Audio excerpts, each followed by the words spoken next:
Good afternoon. Good afternoon, ma'am. Good afternoon, ma'am. Good afternoon. Good afternoon.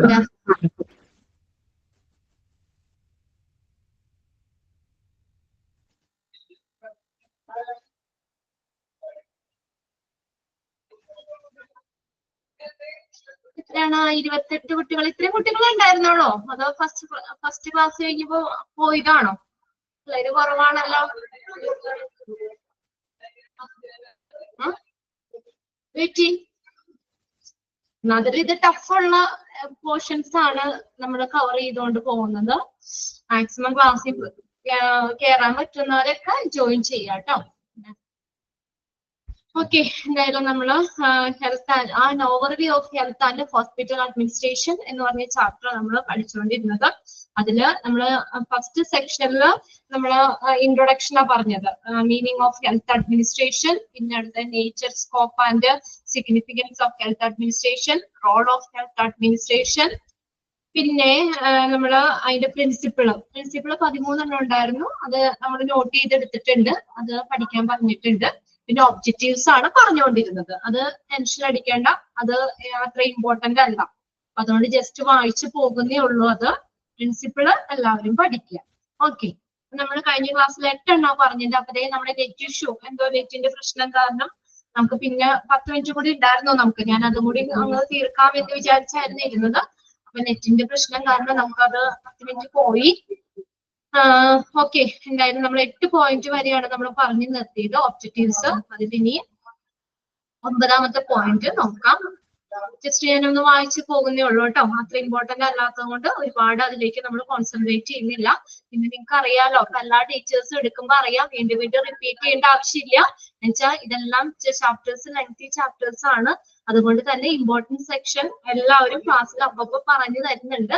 അതൊക്കെ പ്രത്യേകം not ചെയ്തിട്ട് ആ ഒരു സെക്ഷനെ കോൺസെൻട്രേറ്റ് ചെയ്ത് പഠിക്കുക. ബാക്കിത്തേക്ക് വെറുതെ ഒന്ന് വായിച്ച് നോക്കി വെക്കുക കേട്ടോ. പിന്നെ ലാസ്റ്റ് പോർഷൻ കഴിഞ്ഞതിന് ശേഷം ലാസ്റ്റ് നമുക്ക് ഓരോ ചാപ്റ്റർ വൈസ് കുറച്ച് എക്സ്ട്രാ ക്വസ്റ്റ്യൻസ് തരാം. അത് നിങ്ങളെ സംബന്ധിച്ച് നല്ലൊരു ഇതായിരിക്കും എന്ന് തോന്നുന്നു.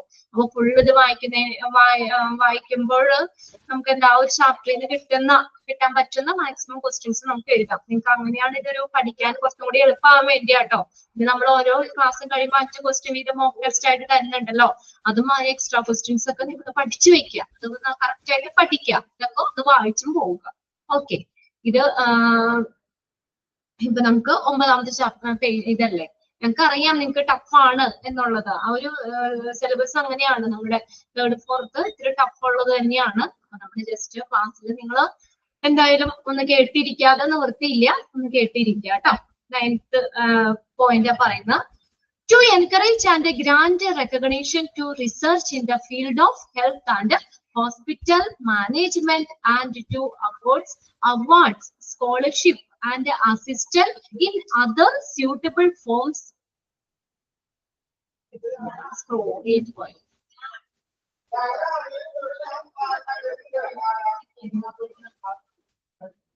Okay, scholarship and assistance in other suitable forms to deserving individual and institution. Health hospital management എന്നീ മേഖലകളിലുള്ള 9th പോയിന്റ് ആണ് കേട്ടോ. To encourage and grant recognition എന്നുള്ളതാ. അത് പറയുന്ന ഹെൽത്ത് ഹോസ്പിറ്റൽ മാനേജ്മെന്റ് എൻകറേജ് ചെയ്യാന്ന് വെച്ചാൽ എന്താണെന്ന് പ്രോത്സാഹിപ്പിക്കുക. പ്രോത്സാഹിപ്പിക്കുക. റെക്കഗ്നേഷൻ എന്ന് പറഞ്ഞാൽ അത് തിരിച്ചറിയും, അതിനുള്ള ഒരു അംഗീകാരം നൽകുക. അംഗീകാരം നൽകുക.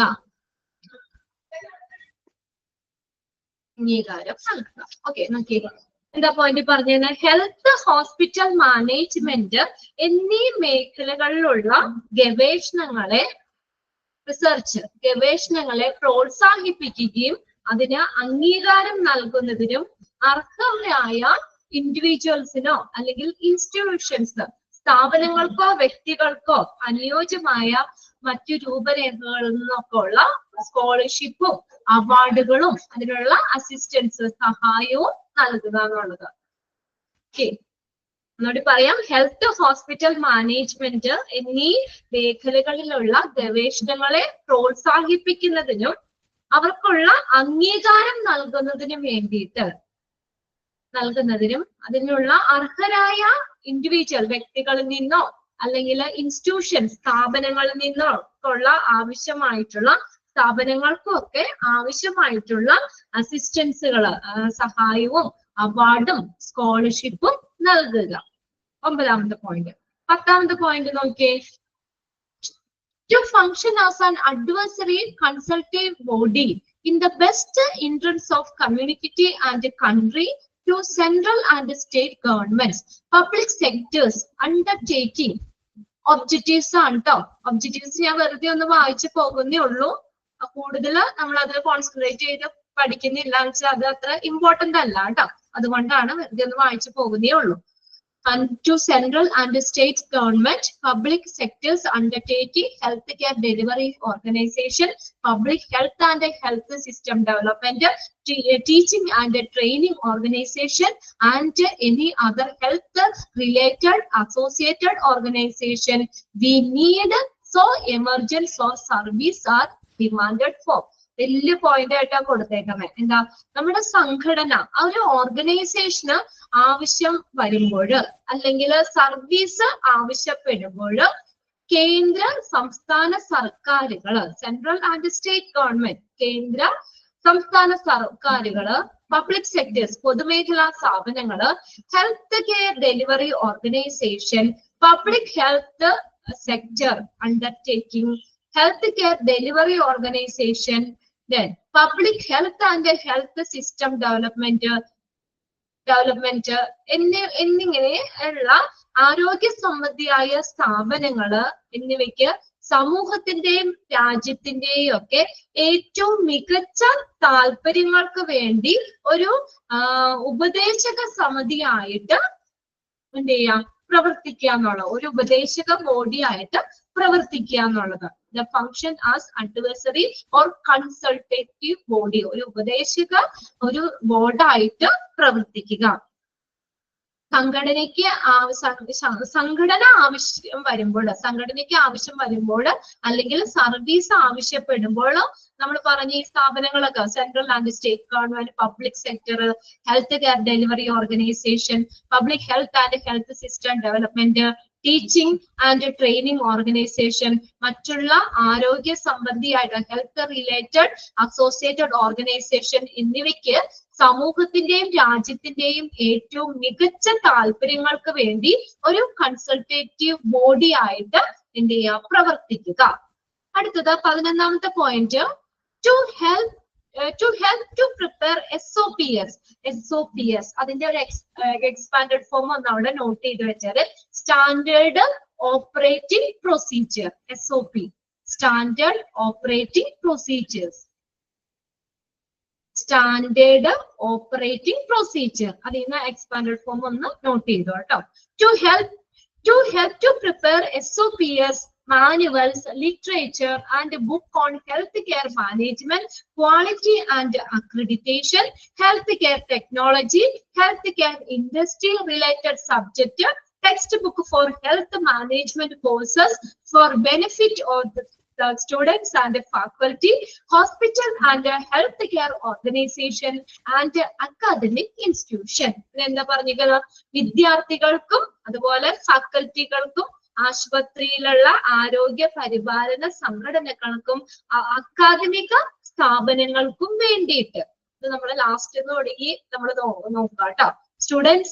സ്റ്റുഡൻസിനും മറ്റുള്ള ഫാക്കൽറ്റിക്കും ഹോസ്പിറ്റലിനും ആൻഡ് ഹെൽത്ത് കെയർ ഓർഗനൈസേഷനും അക്കാദമിക് ഇൻസ്റ്റിറ്റ്യൂഷനും വേണ്ടിയിട്ട്, മറ്റുള്ള അക്കാദമിക് സ്ഥാപനങ്ങൾക്കും വേണ്ടിയിട്ട് health care management, then hospital management, quality accreditation, health care technology, health care ഇൻഡസ്ട്രിയുമായിട്ട് ബന്ധപ്പെട്ടുള്ള വിഷയങ്ങള്, ഹെൽത്ത് മാനേജ്മെന്റ് കോഴ്സുകൾ എന്നിവയ്ക്കുള്ള പാഠപുസ്തകങ്ങള് എന്നിവയ്ക്ക് വേണ്ടിയിട്ടുള്ള ടെക്സ്റ്റ് ബുക്ക്, പാഠപുസ്തകങ്ങൾ എന്നിവയെ കുറിച്ചുള്ള SOP, standard operating procedure, manual, പിന്നെ അതുപോലെ ലിറ്ററേച്ചർ, സാഹിത്യം എന്നിവ തയ്യാറാക്കാൻ സഹായിക്കുക എന്നുള്ളത്. To help to prepare SOPs, manual, literature, ഇതെല്ലാം തയ്യാറാക്കാൻ, സ്റ്റാൻഡേർഡ് ഓപ്പറേറ്റിംഗ് പ്രൊസീജിയർ, മാനുവലുകൾ, ലിറ്ററേച്ചർ, സാഹിത്യം എന്നിവ തയ്യാറാക്കാൻ സഹായിക്കുക. ഓക്കെ, അടുത്ത പോയിന്റ് 11ാമത്തെ, to tackle professional consultancy in the field of healthcare system management, quality and accreditation, health technology assessment, medical tourism, disaster management, healthcare delivery organization, public health facilities and the services for overall improvement of the facilities. 12ാമത്തെ point നമ്മൾ ഇതിനകത്ത് പറയുന്നത് health system management. Health system management അവിടെ തുടങ്ങിയുള്ളത് നോക്കാം. Health system management, quality, accreditation, health technology, assessment, medical tourism, disaster management, health care delivery organisation, public health facility and service എന്നീ മേഖലകളിലുള്ള professional consultancy കൈകാര്യം ചെയ്യുന്നതിന് വേണ്ടി അതിനുള്ള സൗകര്യങ്ങളുടെ മൊത്തത്തിലുള്ള മെച്ചപ്പെടുത്തുക എന്നുള്ളത്. അവിടെ തുടങ്ങി നമ്മൾ പറയണം, ഇവിടെ ഹെൽത്ത് കെയർ മാനേജ്മെന്റ് സിസ്റ്റം തുടങ്ങിയത്. Health system management, quality, accreditation, health technology, assessment, medical tourism, disaster management, health care delivery organisation, public health facilities and service എന്നീ മേഖലകളിലുള്ള പ്രൊഫഷണൽ കൺസൾട്ടൻസി കൈകാര്യം ചെയ്യാൻ സൗകര്യങ്ങളുടെ മൊത്തത്തിലുള്ള ഒരു മെച്ചപ്പെടുത്തലിന് വേണ്ടിയിട്ട്. ഓക്കെ, അടുത്ത point, to conduct inter hospital or institution award competition on different parameters to bring competitive for enhancing health care quality and training. ആരോഗ്യ പരിരക്ഷയുടെ ഗുണനിലവാരവും അതിന്റെ ട്രെയിനിങ്ങും വർദ്ധിപ്പിക്കുന്നതിനുള്ള മത്സരക്ഷമത കൊണ്ടുവരുന്നതിനായിട്ട് വിവിധ മാനദണ്ഡങ്ങളിൽ Inter hospital institution award competitions നടത്തുക എന്നുള്ളത്. To conduct inter-hospital institution award competition. Okay. എന്തിനു വേണ്ടിയിട്ടാ? On different parameters to bring competitiveness for enhancing healthcare quality and training. ആരോഗ്യ പരിരക്ഷയുടെ ഗുണനിലവാരം പരിശീലിപ്പിക്കുന്നതിനും അത് വർദ്ധിപ്പിക്കുന്നതിനുമുള്ള മത്സരക്ഷമത കൊണ്ടുവരുന്നതിന് വേണ്ടിയിട്ട് വിവിധ മാനദണ്ഡങ്ങളിൽ Inter hospital institution award competitions എന്ത് ചെയ്യുക, നടത്തുക. The last point are to realize and make facility to the individual who have made extraordinary and significant contribution in the field of health and hospital management in general and to the academy in the particular. Health and hospital management മേഖലകളിൽ പൊതുവെ academic സെക്ഷനിൽ academic പ്രത്യേകിച്ചും അസാധാരണവും ശ്രദ്ധേയവുമായിട്ടുള്ള contribution നൽകിയ വ്യക്തികൾ അവരെ തിരിച്ചറിയുകയും അവർക്ക് അതിനുള്ള സൗകര്യം ഒരുക്കുകയും ചെയ്യുക. To realize and make facility to the individual who have made extraordinary and significant contribution in the field of health and hospital management.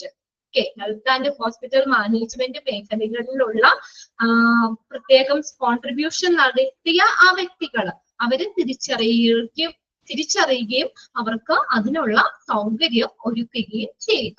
ഇത്രയും 14 പോയിന്റ്സ് ആണ് ഒബ്ജക്റ്റീവ്സ് വെറുതെ ഞാൻ വായിച്ചു എന്നുള്ളൂ. ഒബ്ജക്റ്റീവ്സ് ആരും പഠിക്കണ്ട. ഇതുവരെ അങ്ങനെ ക്വസ്റ്റ്യൻസ് ഈ ഒരു സെക്ഷനിൽ നിന്ന് ചോദിച്ച് കണ്ടിട്ടില്ല, പക്ഷെ അതിന് പ്രിൻസിപ്പിൾ ചോദിച്ചിട്ടുണ്ട്. ഓക്കെ, അതുകൊണ്ട് വെറുതെ ഒന്ന് പറയുന്നുള്ളൂ കേട്ടോ. എല്ലാം വലിയ പോയിന്റ്സ് ആണ്, വെറുതെ ഒന്ന് വായിച്ചു പോയേ ഉള്ളൂ. ഓക്കെ, അപ്പൊ അതുകൊണ്ട് ആരും ഇതോർത്ത് അധികം ടെൻഷൻ അടിക്കണ്ട. ഓക്കെ, നെക്സ്റ്റ് നമുക്ക് പോർഷനിലേക്ക് പോകാം. ഇതിനകത്ത് പ്രിന്റ് നോട്ടിലുള്ളത് കൊണ്ട് ഞാൻ ജസ്റ്റ് ഒന്ന് വായിച്ചു എന്നേ ഉള്ളൂ. ഇനി അടുത്ത് നോക്കാം, indicators for measuring impact of the health care administration. Health care indicator എന്ന് പറഞ്ഞാൽ എന്താ? സൂചകങ്ങൾ. ഇൻഡിക്കേറ്റർ എന്ന് പറഞ്ഞാൽ എന്താ? മെഷർമെന്റ് ആണ്. Indicator is A measurement or value. ഒരു മെഷർമെന്റ്, ഒരു അളക്കുന്ന ഒരു ഇതാണ്, അല്ലെങ്കിൽ ഒരു വാല്യൂ ആണ്. നമ്മൾ എന്തിനെങ്കിലും എന്താണ് നമുക്ക് എന്തെങ്കിലും ഒന്ന് കൗണ്ട് ചെയ്യാനൊക്കെ വേണ്ടി ഉപയോഗിക്കുന്ന ഒരു, അല്ലെങ്കിൽ എന്തിനെ കുറിച്ചെങ്കിലും നമുക്കൊരു ആശയം തരുന്ന ഒരു മെഷർമെന്റ് ആണ് ഇൻഡിക്കേറ്റർ എന്ന് പറയുന്നത്. മലയാളത്തില് സൂചകങ്ങൾ എന്ന് പറയും. ഇൻഡിക്കേറ്റർ എന്താ? സൂചകങ്ങൾ. Indicator for measuring impact of health care administration. എന്താ? ഹെൽത്ത് കെയർ അഡ്മിനിസ്ട്രേഷന്റെ സ്വാധീനം അളക്കുന്നതിനുള്ള ഇൻഡിക്കേറ്റേഴ്സ്. ഹെൽത്ത് കെയർ അഡ്മിനിസ്ട്രേഷന്റെ സ്വാധീനം അളക്കുന്നതിനുള്ള ഇൻഡിക്കേറ്റേഴ്സ്. ഒരു എക്സാമ്പിൾ ആയിട്ട് ഞാൻ പറയും, ഇപ്പൊ നമ്മൾ വാക്സിൻ എടുത്തു. ഒരു പോപ്പുലേഷനില് ഇപ്പൊ നമ്മുടെ വാർഡ് ബേസിൽ 11ാം വാർഡ്, 5ാം വാർഡ്, ഇങ്ങനെ ഓരോ വാർഡ് ലെവലില് നമ്മൾ ഓരോ വാക്സിനേഷൻ കൊടുക്കും, വാക്സിൻ എടുക്കും അല്ലെ? ഇപ്പൊ നമ്മൾ കോവിഡ് വന്നപ്പോ അതിന്റെ വാക്സിൻ എടുത്തു, കുട്ടികൾക്ക് വാക്സിൻസ് കൊടുക്കും. അത് ഒരു വാർഡ് ലെവലിലൊക്കെ തിരിച്ചാണ് അംഗൻവാടികളോ അല്ലെങ്കിൽ അങ്ങനെയുള്ള ഏതെങ്കിലും സ്ഥാപനങ്ങളിലോ പൊതു പബ്ലിക് സ്ഥലങ്ങളിലൊക്കെ വെച്ചിട്ടാണ് അത് കൊടുക്കുന്നത്. അപ്പൊ അങ്ങനെയുള്ള ഒരു വാക്സിന്റെ ഒരു ഡേറ്റ് നമ്മൾ അനലൈസ് ചെയ്യുകയാണെങ്കിൽ നമുക്ക് എന്താണ് അവിടുത്തെ ഒരു ഹെൽത്ത് കണ്ടീഷൻ നമുക്ക് അളക്കാൻ പറ്റും അല്ലെ? ആ വാക്സിന്റെ നമ്മളൊരു ഡേറ്റ് നമ്മൾ അനലൈസ് ചെയ്യുകയാണ്, ആ പോപ്പുലേഷന്റെ ഹെൽത്ത് കണ്ടീഷൻ എന്തൊക്കെയാണെന്ന് നമുക്ക് അളക്കാൻ പറ്റും. ഇപ്പൊ 100% വാക്സിൻ എടുത്തിട്ടുണ്ടെങ്കിൽ നമുക്ക് പറയാം ആ 100% അവിടുത്തെ പോപ്പുലേഷൻ എന്താണ്, ഇമ്മ്യൂണിറ്റി ഉണ്ട് അല്ലെങ്കിൽ വാക്സിനേഷൻ എടുത്താണ്, ഹെൽത്ത് അവരുടെ ഓക്കെ ആണെന്ന് എടുക്കാം. 50% ഉള്ളെങ്കിൽ നമുക്ക് അതിനനുസരിച്ച് കാൽക്കുലേഷൻ നടത്താം. 50% ആളുകളെ വാക്സിൻ എടുത്തിട്ടുള്ളൂ, അപ്പൊ അത്ര ഹെൽത്തിന്റെ ആ ഒരു ഇത് നമുക്ക് അളക്കാൻ പറ്റും. അല്ലെങ്കിൽ 10% ഉള്ളൂ, അപ്പൊ അവിടെ കുറവാണ് ഹെൽത്ത് കണ്ടീഷൻസ്. മറ്റുള്ള ഇത് വെച്ച് നോക്കുമ്പോൾ അവിടെയുള്ള പോപ്പുലേഷന് കുറവാണെന്ന് മനസ്സിലാക്കാം. അപ്പൊ എന്തിനാ ഇൻഡിക്കേറ്റർ എന്ന് പറഞ്ഞാൽ നമ്മൾ ആ ഹെൽത്തിന്റെ സ്വാധീനം അറിയാൻ വേണ്ടി ഉപയോഗിക്കുന്നതാണ് ഇൻഡിക്കേറ്റർ എന്ന് പറയുന്നത്. ഒരു എക്സാമ്പിൾ ഞാൻ അങ്ങനെ പറഞ്ഞു എന്നുള്ളൂ.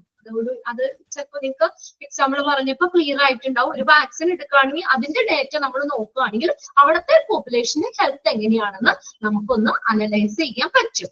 Okay, health indicators are calculable characteristics of a population. Full stop ആണ് കേട്ടോ. ഒരു പോപ്പുലേഷന്റെ സവിശേഷതകളായി ഒരു മൂല്യവത്തായിട്ടുള്ള ഒരു സവിശേഷതയാണ് എന്താ ഹെൽത്ത് ഇൻഡിക്കേറ്റർ എന്ന് പറയുന്നത്. സവിശേഷതകളായി കണക്കാക്കുന്നു. Health indicators are calculable characteristics of a population. ആ ലൈൻ അണ്ടർലൈൻ ചെയ്തിട്ടേ, ഫസ്റ്റ് ലൈൻ അണ്ടർലൈൻ ചെയ്യട്ടോ. Health indicators are calculable characteristics of a population, which researchers use as supporting evidence for explaining the health of the population. ഈ researchers എന്തിനാ indicator use ചെയ്യുന്നത്? Use A supporting evidence four explaining health of a population. ഒരു പോപ്പുലേഷന്റെ health എന്താണെന്ന്, അവിടുത്തെ ഒരു ആരോഗ്യസ്ഥിതി എന്താണെന്ന് explain ചെയ്യാൻ അതിനുള്ള ഒരു നല്ലൊരു സപ്പോർട്ടീവ് എവിഡൻസ് ആയിട്ട് റിസർച്ചേഴ്സ് ഹെൽത്ത് ഇൻഡിക്കേറ്റേഴ്സ് യൂസ് ചെയ്യുന്നു. ഒരു ജനസംഖ്യയുടെ ആരോഗ്യം വിശദീകരിക്കാൻ സഹായിക്കുന്ന ഒരു സപ്പോർട്ടീവ് എവിഡൻസ്, ഒരു തെളിവായിട്ട് ഈ ഹെൽത്ത് ഈ റിസർച്ചേഴ്സ് ഈ ഇൻഡിക്കേറ്റേഴ്സ് യൂസ് ചെയ്യുന്നു. Second line underline ചെയ്തിട്ടെ.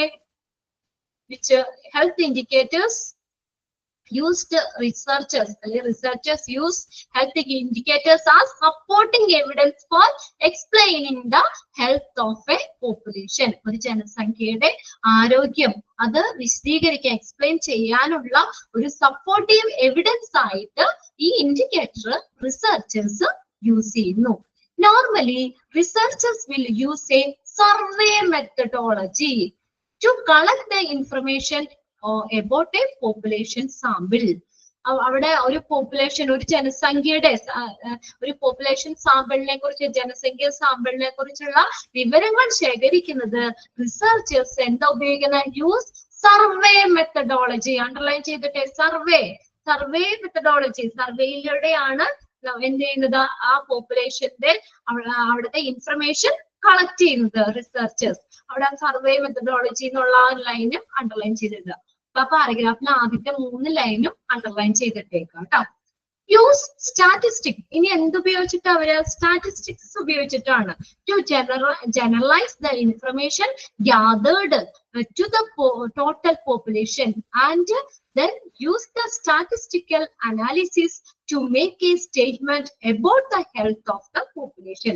ഒരു മൊത്തം ജനസംഖ്യയില് അവിടുത്തെ ശേഖരിച്ചിട്ടുള്ള വിവരങ്ങള് സാമാന്യവൽക്കരിക്കാൻ സ്റ്റാറ്റിസ്റ്റിക്സ് ഉപയോഗിക്കുന്നു. അപ്പൊ സ്റ്റാറ്റിസ്റ്റിക്സ് നോക്കിക്കഴിഞ്ഞാൽ തന്നെ നമുക്ക് അതിനെ കുറിച്ചുള്ള ഒരു ഇൻഫർമേഷൻ നമുക്ക് അനലൈസ് ചെയ്യാൻ പറ്റും. ആ ഡേറ്റാസ് നമുക്ക് ഇത്ര പേര് ഇത് ചെയ്തു, അല്ലെങ്കിൽ വാക്സിനേഷൻ ചെയ്തത് ഇത്ര പേര്, അങ്ങനെയുള്ളതൊക്കെ ആ സ്റ്റാറ്റിസ്റ്റിക്കൽ റെക്കോർഡ് നമുക്ക് അത് ഉപയോഗിച്ച് നമുക്ക് അളക്കാൻ പറ്റുന്നു.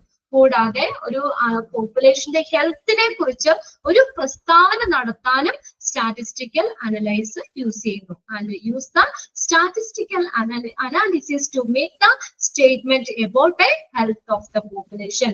ആ ഒരു പോപ്പുലേഷന്റെ ഹെൽത്തിനെ കുറിച്ച് ഒരു അനാലിസിസ് വിശകലനം നടത്താനും സ്റ്റാറ്റിസ്റ്റിക്കൽ അനാലിസിസ് യൂസ് ചെയ്യുന്നു. അപ്പൊ നമ്മൾ സ്റ്റാറ്റി നോക്കിക്കഴിഞ്ഞാൽ 100% ആളുകൾ വാക്സിനേറ്റഡ് ആണെങ്കിൽ കംപ്ലീറ്റ്ലി അവര് ഹെൽത്ത് സേഫ് ആണ് അല്ലെ, അല്ലെങ്കിൽ അവര് വാക്സിനേറ്റഡ് ആണ്, പൂർണ്ണ ആരോഗ്യ ഇതുണ്ട്, അല്ലെങ്കിൽ ഡിസീസിനെ റെസിസ്റ്റൻസ് ചെയ്യാനുള്ള കപ്പാസിറ്റി ഉണ്ട്. അപ്പൊ അവരുടെ പോപ്പുലേഷന്റെ ഹെൽത്തിനെ എക്സ്പ്ലെയിൻ ചെയ്യാനും അല്ലെങ്കിൽ അതിനെ കുറിച്ചൊരു സ്റ്റേറ്റ്മെന്റ് അനലൈസ് ചെയ്യാനും സ്റ്റാറ്റിസ്റ്റിക്കൽ അനാലിസിസ് യൂസ് ചെയ്യുന്നു. അപ്പൊ പാരഗ്രാഫിൽ ആദ്യത്തെ 3 ലൈന് അണ്ടർലൈൻ ചെയ്തിട്ടേക്കാം. Health indicators are often used by government. ഇത് അണ്ടർലൈൻ ചെയ്തിടണം. എന്തിനാണ് ഹെൽത്ത് ഇൻഡിക്കേറ്റേഴ്സ് ഗവൺമെന്റ് യൂസ് ചെയ്യുന്നത്? To guide health care policy or to make goals for improving population health. Health care policy നയിക്കാനോ ഗൈഡ് ചെയ്യാനോ, അല്ലെങ്കിലോ to make the goals for improving population health, ഒരു ജനസംഖ്യയുടെ ആരോഗ്യം മെച്ചപ്പെടുത്താനുള്ള ലക്ഷ്യങ്ങൾ ഉണ്ടാക്കാനോ ഗവൺമെന്റ് ഹെൽത്ത് ഇൻഡിക്കേറ്റേഴ്സ് യൂസ് ചെയ്യുന്നു. അണ്ടർലൈൻ ചെയ്യുക കേട്ടോ. Health indicators are often used by government. എന്തിനാ ഉപയോഗിക്കുന്നത്? To guide health care policy. Health care policy guide ചെയ്യുന്നതിനോ അല്ലെങ്കിലോ to make goals for improving population health, ഒരു ജനസംഖ്യയുടെ ആരോഗ്യം മെച്ചപ്പെടുത്തുന്നതിനുള്ള ലക്ഷ്യങ്ങൾ ഉണ്ടാക്കുന്നതിന് വേണ്ടിയോ. അപ്പൊ ആ ഡേറ്റാസ് വെച്ച് നോക്കി നമ്മൾ ഇത്രയും 50% ആളുകളെ ഇത് വാക്സിൻ എടുത്തുള്ളൂ. അപ്പൊ അവർക്കടെ നമുക്കറിയാം അത് പകുതി പേരെ അതിലെടുത്തുള്ളൂ. അപ്പൊ അവർക്കടെ ആരോഗ്യം മെച്ചപ്പെടുത്താനുള്ള അടുത്ത നടപടികൾ അല്ലെങ്കിൽ എന്തെങ്കിലുമൊക്കെ ചെയ്യാൻ നമുക്ക് ആ ഒരു ലക്ഷ്യവും കൂടി ഗവൺമെന്റ് ഈ ഇൻഡിക്കേറ്റേഴ്സ്, ഹെൽത്ത് ഇൻഡിക്കേറ്റേഴ്സ് യൂസ് ചെയ്യുന്നത് കൊണ്ട് അവരത് ഉപയോഗിക്കുന്നതാണ്. ഓക്കെ, അപ്പൊ എന്താണ് ഹെൽത്ത് കെയർ പോളിസി ഗൈഡ് ചെയ്യാനോ അല്ലെങ്കിൽ പോപ്പുലേഷൻ ഹെൽത്ത് ഇംപ്രൂവ് ചെയ്യാനുള്ള മെച്ചപ്പെടുത്താനുള്ള ലക്ഷ്യങ്ങൾ ഉണ്ടാക്കുന്നതിനോ ഹെൽത്ത് ഇൻഡിക്കേറ്റേഴ്സ് യൂസ് ചെയ്യുന്നു. ആ ലൈനും കൂടി ഒന്ന് അണ്ടർലൈൻ ചെയ്തിട്ടാ. ഇനി അതിന്റെ ക്യാരക്ടറിസ്റ്റിക്സ് ആണ് ഇത് പഠിക്കണം. 4 എണ്ണാണ് പറഞ്ഞേക്കുന്നത്. ഹെൽത്ത് ഇൻഡിക്കേറ്റേഴ്സിന്റെ ക്യാരക്ടറിസ്റ്റിക്സ് എന്തൊക്കെയാണെന്നുള്ളത്. A health indicator which will be used internationally to explain the global health must have the following characteristics. ഇതിനു വേണ്ടിയിട്ടാണ് ഹെൽത്ത് ഇൻഡിക്കേറ്റേഴ്സ് ഒരു ആരോഗ്യ തലത്തില് ഒരു ആഗോള ആരോഗ്യം വിശദീകരിക്കാൻ, ഗ്ലോബൽ ഹെൽത്ത് ഒരു ആഗോള ആരോഗ്യം വിശദീകരിക്കാൻ അന്താരാഷ്ട്ര തലത്തില് ഉപയോഗിക്കുന്ന ഹെൽത്ത് ഇൻഡിക്കേറ്റേഴ്സിന് ഈ പറയുന്ന ക്യാരക്ടറിസ്റ്റിക്സ് ഉണ്ട്. ഒരു ഗ്ലോബൽ ഹെൽത്ത് എക്സ്പ്ലെയിൻ ചെയ്യാൻ, വിശദീകരിക്കാൻ വേണ്ടിയിട്ട് ഉപയോഗിക്കുന്ന ഇന്റർനാഷണൽ ലെവലിൽ ഉപയോഗിക്കുന്ന ഒരു ഹെൽത്ത് ഇൻഡിക്കേറ്റേഴ്സിനുള്ള ക്യാരക്ടറിസ്റ്റിക്സ് പറയുന്നത്. ഹെൽത്ത് ഇൻഡിക്കേറ്റേഴ്സിന് താഴെ പറയുന്ന ക്യാരക്ടറിസ്റ്റിക്സ് ഉണ്ട്. ഒന്നാമത്തെ എന്താണ്? It must be explain in such a way that it can be gauged uniformly internationally. ഒരു അന്താരാഷ്ട്ര തലത്തില് അല്ലെങ്കിൽ ഇന്റർനാഷണൽ ലെവല് ഒരേപോലെ അളക്കാൻ കഴിയുന്ന വിധത്തില് വിശദീകരിക്കണം. ഇൻഡിക്കേറ്റർ എല്ലാം സെയിം ആയിരിക്കണം എന്നാ പറഞ്ഞേക്കുന്നത്. എല്ലാം ഒരുപോലെ അളക്കാൻ കഴിയുന്ന രീതിയിൽ വിശദീകരിക്കുക. ഗേജ്ഡ് എന്ന് പറഞ്ഞാൽ അളക്കുക എന്നുള്ള മീനിങ്. GAUGED, ഗേജ്ഡ്, അളക്കുക. എന്താ ഒന്നാമത്തെ പോയിന്റ്? ഹെൽത്ത് ഇൻഡിക്കേറ്റേഴ്സിന്റെ ക്യാരക്ടറിസ്റ്റിക്സ് എന്താ? ഒരു അന്താരാഷ്ട്ര തലത്തില് ഒരുപോലെ അളക്കാൻ കഴിയുന്ന വിധത്തില് വിശദീകരിക്കണം. രണ്ടാമത്തെ, it must have A statistical validity. ഒരു സ്റ്റാറ്റിസ്റ്റിക്കൽ വാലിഡിറ്റി ഉണ്ടായിരിക്കണം. It must have A statistical validity. ഒരു സ്റ്റാറ്റിസ്റ്റിക്കൽ വാലിഡിറ്റി വേണം. പിന്നെ മൂന്നാമത്തെ പോയിന്റ് നോക്കിയേ, the indicator must be data which can practically ഇവിടെ ഒരു ഇതുണ്ട് നിങ്ങളുടെ പ്രിന്റഡ് നോട്ടിൽ കറക്റ്റ് ആണ്, എന്റെ നോട്ടിൽ തെറ്റായിട്ട് പ്രാക്ടിക്കലി എന്നാണ് കേട്ടോ. PRACTICALLY practically B located in reasonable amount of time. അടുത്ത നോക്കിയേ, ഇൻഡിക്കേറ്റർ എന്ന് പറയുന്നത് ഒരു ന്യായമായ സമയത്തിനുള്ളിൽ പ്രായോഗികമായി ശേഖരിക്കാൻ കഴിയുന്ന ഡാറ്റ ആയിരിക്കണം. എങ്ങനെയാ? ഒരു ന്യായമായ സമയത്തിനുള്ളിൽ നമുക്ക് ശേഖരിക്കാൻ പറ്റുന്ന ഒരു ഡാറ്റ ആയിരിക്കണം ഇൻഡിക്കേറ്റർ എന്ന് പറയുന്നത്. The indicator must be data which have A practically be collected in A reasonable amount of time. ഒരു നിർദ്ദിഷ്ട സമയത്തിനുള്ളിൽ അല്ലെങ്കിൽ ഒരു ന്യായമായ സമയത്തിനുള്ളിൽ ശേഖരിക്കാൻ പറ്റുന്ന ഡാറ്റ ആയിരിക്കണം. അടുത്ത് നോക്കിയ last point, the analysis of the data must result in a recommendation on which the people can make changes to improve health. Data വിശകലനം ചെയ്യുമ്പോൾ അതിന്റെ വിശകലനം ഡാറ്റ അനാലിസിസ് ചെയ്യുന്നത് അതിന്റെ ആരോഗ്യം മെച്ചപ്പെടുത്തുന്നതിന് വേണ്ട മാറ്റങ്ങൾ വരുത്താൻ, ആളുകൾക്ക് മാറ്റങ്ങൾ വരുത്താൻ പറ്റുന്ന രീതിയിലുള്ള ഒരു ശുപാർശയിലായിരിക്കണം. ഈ ഡാറ്റ അനലൈസ് ചെയ്യുമ്പോൾ അല്ലെങ്കിൽ അതിന്റെ റിസൾട്ട് അപ്പൊ ആളുകൾക്ക് എന്തെങ്കിലും അവരുടെ ഹെൽത്തിൽ മാറ്റങ്ങൾ വരുത്താൻ പറ്റുന്ന ഒരു റെക്കമെൻഡേഷൻ അല്ലെങ്കിൽ അതിൽ അങ്ങനെയുള്ള ഒരു ശുപാർശയിലായിരിക്കണം ഈ അനാലിസിസ് ഓഫ് ഡാറ്റ എന്ന് പറയുന്നത്. ഇത്രയും കാര്യങ്ങളാണ് അതിന്റെ ക്യാരക്ടറിസ്റ്റിക്സ് എന്ന് പറയുന്നത്. ഒന്നാമത്തെ എന്താ, അന്താരാഷ്ട്ര തലത്തില് ഒരേപോലെ അളക്കാൻ പറ്റുന്നതായിരിക്കണം. പിന്നെ രണ്ടാമത്തെ പോയിന്റ്, ഒരു സ്റ്റാറ്റിസ്റ്റിക്കൽ വാലിഡിറ്റി ഉണ്ടായിരിക്കണം. പിന്നെ എന്താ, ഒരു ന്യായമായ സമയത്തിനുള്ളിൽ അതൊരു പ്രായോഗികമായി ശേഖരിക്കാൻ പറ്റുന്ന രീതിയിലായിരിക്കണം. പിന്നെ അടുത്ത് എന്താ പറഞ്ഞേക്കുന്നത്, ആളുകൾക്ക് മാറ്റം വരുത്താൻ പറ്റുന്ന രീതിയിലുള്ള ഒരു ശുപാർശയിലായിരിക്കണം. അവരുടെ ആരോഗ്യം മെച്ചപ്പെടുത്തുന്നതിന് വേണ്ടിയിട്ടുള്ള മാറ്റങ്ങൾ വരുത്താൻ പറ്റുന്ന ഒരു ശുപാർശയിലായിരിക്കണം ഏത് ഹെൽത്ത് ഇൻഡിക്കേറ്റേഴ്സ് എന്ന് പറയുന്നത്, ഇൻഡിക്കേറ്റർ എന്ന് പറയുന്നത്.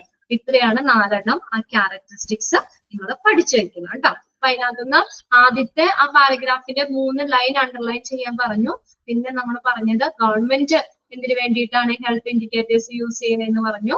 പിന്നെ അതിന്റെ ക്യാരക്ടറിസ്റ്റിക്സ് 4 പോയിന്റ്സ് മാത്രം ഒന്ന് നോക്കി വെക്കുക, ക്യാരക്ടറിസ്റ്റിക്സ്. ഇനി അടുത്തത് നോക്കി, the indicator used to measure health status. Indicators determinants of health and health system എന്ന് പറഞ്ഞേക്കുന്ന ഒരു ആരോഗ്യത്തിന്റെയും ഒരു ആരോഗ്യ സംവിധാനത്തിന്റെയും ഒരു നിർണായകമായ ഒരു ഘടകങ്ങളാണ് ഹെൽത്ത് ഇൻഡിക്കേറ്റേഴ്സ് എന്ന് പറയുന്നത്. ഇൻഡിക്കേറ്റർ എന്ന് പറയുന്നത് എന്റെ ബ്രാക്കറ്റിൽ തന്നിട്ടുണ്ട്, ഡിസീസ് സ്പെസിഫിക് മോർട്ടാലിറ്റി, രോഗനിർദ്ദിഷ്ട മരണനിരക്ക്. മോർട്ടാലിറ്റി എന്ന് പറഞ്ഞാൽ മരണനിരക്ക് എന്നാണ് അർത്ഥം.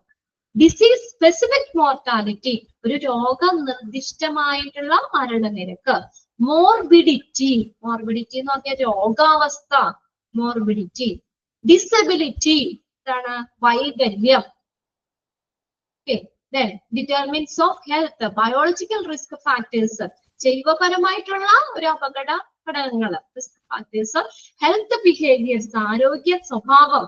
ആൻഡ് ഹെൽത്ത് കെയർ സിസ്റ്റം, ഏതൊക്കെയാ, സർജിക്കൽ പ്രൊസീജിയർ, മെഡിക്കേഷൻ യൂസ്, മെഡിക്കേഷൻസിന്റെ ഉപയോഗം, ആൻഡ് യൂസ് ഓഫ് ഹെൽത്ത് സർവീസിന്റെ ഉപയോഗം. ഇതൊന്നും വേണ്ട, നമ്മൾ ക്യാരക്ടറിസ്റ്റിക്സ് പഠിച്ചു വെച്ചാൽ മതി. ഓക്കെ. ഇനി അടുത്തത് നമ്മൾ പറയുന്നത് ഡെത്ത് റേറ്റ് ആണ്. ഇത് നോട്ട് ചെയ്യേണ്ടത് അപ്പൊ തന്നെ അടയാളപ്പെടുത്തി പോകുക കേട്ടോ.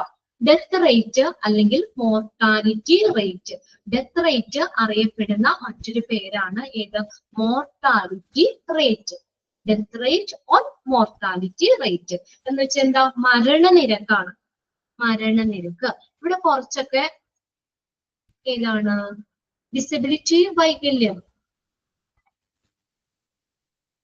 മോർബിഡിറ്റി എന്ന് പറഞ്ഞാൽ രോഗാവസ്ഥ. കുഴപ്പമില്ല, അതൊന്നും അത്ര ഇമ്പോർട്ടന്റ് അല്ല കേട്ടോ, അതുകൊണ്ട് പിന്നെ ഞാൻ ജസ്റ്റ് പറഞ്ഞെന്ന് മാത്രമേ ഉള്ളൂ. ഇനി ഇവിടെ ശ്രദ്ധിക്കുക, ഡെത്ത് റേറ്റ് അല്ലെങ്കിൽ മോർട്ടാലിറ്റി റേറ്റ് എന്താ പറയുന്നത്, മരണനിരക്കാണ്. എന്താന്ന് നോക്കിയേ, ഇതിന്റെ നിങ്ങൾക്ക് ആ ഡെഫിനിഷൻ തന്നിട്ട് എന്താന്നാ ചോദിക്കുന്നത്, ഡെഫിനിഷൻ എഴുതാൻ ചോദിക്കൂല. ഓക്കെ, ഇപ്പൊ ഇതിനകത്ത് ഫസ്റ്റത്തെ ആ ഒരു ലൈന് എന്തെങ്കിലും തന്നിട്ട് നിങ്ങളുടെ അതിൽ നിന്ന് ഒരു എന്താണെന്നുള്ളത് അതെന്താ മീൻ ചെയ്യണേ എന്നുള്ളത് ചോദിക്കാം. Okay, mortality rate or death rate is a scale of number of death. അതെങ്ങനെയാ? ജനറൽ പൊതുവായിട്ട് മരിക്കുന്നതും or owing to specific cause, പ്രത്യേക കാരണം മൂലം മരിക്കുന്നതും. In a particular population measured to the size of that population per unit of time. എന്താ പറഞ്ഞേക്കുന്നേ?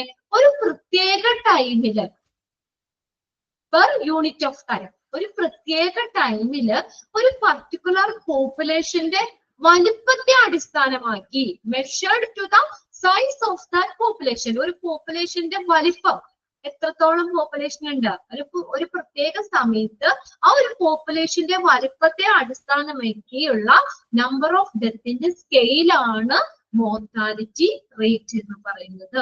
ഇവിടെ ഇങ്ങനെ തരാം, the scale of number of death in a particular population measured to the size of that population per unit of time.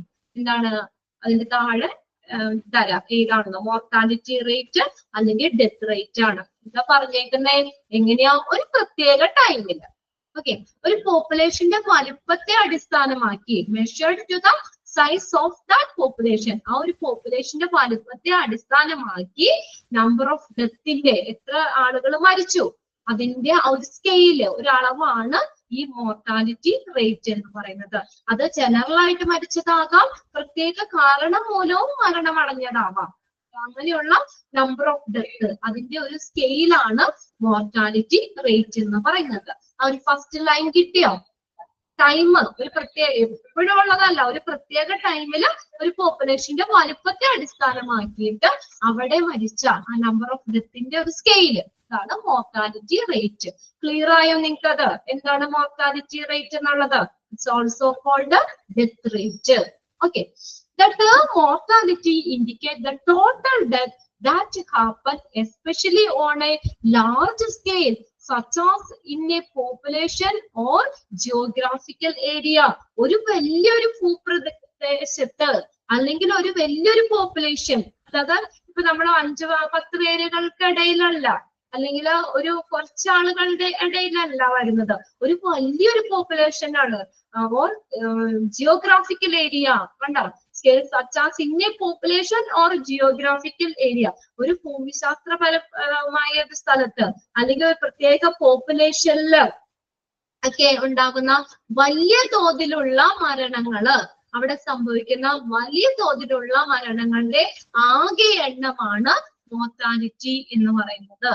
കണ്ടോ, indicate the total death that happen especially on a large scale, വലിയ തോതിലാണ് ഒരു പോപ്പുലേഷന്റെയോ അല്ലെങ്കിൽ ഒരു geographical ഏരിയയിലോ ഉള്ള മൊത്തം വലിയ തോതിലുള്ള മരണങ്ങളാണ് അതിന്റെ ടോട്ടൽ ഡെത്ത് അല്ലെങ്കിൽ അതിന്റെ നമ്പർ ആണ് ഓക്കെ മോർട്ടാലിറ്റി റേറ്റ് എന്ന് പറയുന്നത്. ഓക്കെ, ഷഹാന വയനാടിന്റെ ഒക്കെ ഇത് പറഞ്ഞിട്ടുണ്ട്. അതുപോലെ ഒരു ലാർജ് ഒരു പ്രത്യേക ഒരു ഇതിനെ നമ്മൾ ബേസ് ചെയ്തിട്ടാണ് ഒരു ടൈമില് ഒരു പ്രത്യേക പോപ്പുലേഷൻ കുറെ ആളുകളുടെ ഒരു വലിയ തോതിലാണ്, അല്ലെങ്കിൽ നമ്മുടെ ഇപ്പൊ ഒരു വീട്ടില് ഒരാൾ മരിച്ചോ അല്ലെങ്കിൽ അങ്ങനെ അതിനെ ഡിപ്പെൻഡ് ചെയ്തല്ല നോക്കും, ഒരു പോപ്പുലേഷന്റെ ഉള്ളിൽ അല്ലെങ്കിൽ ഒരു ജിയോഗ്രാഫിക്കൽ ഏരിയയുടെ ഉള്ളിൽ സംഭവിക്കുന്ന വലിയ തോതില് വലിയ തോതിലുണ്ടാകുന്ന മരണങ്ങള് അതിന്റെ ആകെ ആ ടോട്ടൽ ഡെത്തിന്റെ number. It is normally represented in the form of mortality rate. അത് മോർട്ടാലിറ്റി റേറ്റ് എന്നുള്ളതിലാണ് റെപ്രസെന്റ് ചെയ്തിരിക്കുന്നത്. As per the mortality rate definition and index of the number of death each year or a specific time interval in a specific population is called the mortality rate. എന്താ mortality definition അനുസരിച്ച് എന്താ പറയുന്നത്? ഓരോ വർഷവുമുള്ള മരണസംഖ്യയുടെ ഒരു സൂചിക അല്ലെങ്കിൽ ഒരു നിർദ്ദിഷ്ട ജനസംഖ്യയിലെ ഒരു നിശ്ചിത സമയം ഒരു നിശ്ചിത ഇടവേളകളിലുള്ള മരണനിരക്കിനെയാണ് മോർട്ടാലിറ്റി റേറ്റ് എന്ന് പറയുന്നത്. മോർട്ടാലിറ്റി റേറ്റ് ഡെഫിനിഷൻ അനുസരിച്ച് number of death each year or A specified time, ഓരോ വർഷവും അല്ലെങ്കിൽ ഓരോ ഇയറിലും അല്ലെങ്കിൽ ഒരു പ്രത്യേക ടൈം ഇന്റർവെല്ലില് ഒരു പ്രത്യേക പോപ്പുലേഷനിൽ ഉണ്ടാകുന്ന ആ ഡെത്തിന്റെ നമ്പർ, അതാണ് ടോട്ടൽ ഡെത്ത്, അതാണ് മോർട്ടാലിറ്റി റേറ്റ് എന്ന് പറയുന്നത്. It is normally expressed in a population unit like a death per 1,000 people for a recall period for a specific crime. അപ്പൊ നിങ്ങൾ ആ ഫസ്റ്റ് ലൈൻ അതിനകത്ത് നിന്ന് ഒന്ന് അണ്ടർലൈൻ ചെയ്തിട്ട് കേട്ടോ.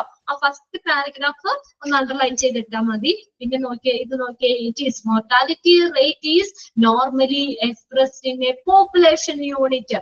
അതെങ്ങനെ എക്സ്പ്രസ് ചെയ്യുന്ന, ഒരു പോപ്പുലേഷൻ യൂണിറ്റിൽ അത് പ്രകടിപ്പിക്കുന്നു. ലൈക്ക് ഡെത്ത് പെർ, എങ്ങനെയാ, 1,000 people for a recall period. ഇപ്പൊ ഒരു പ്രത്യേക സ്പെസിഫിക് ടൈമില്, ഒരു നിർദ്ദിഷ്ട സമയപരിധിക്കുള്ളില് നമ്മൾ അവിടെ 1000 ആളുകളിൽ എത്ര പേര് മരിച്ചു, 1000 people, 1000 ആളുകളിൽ എത്ര പേര് മരിച്ചു എന്നുള്ളത്.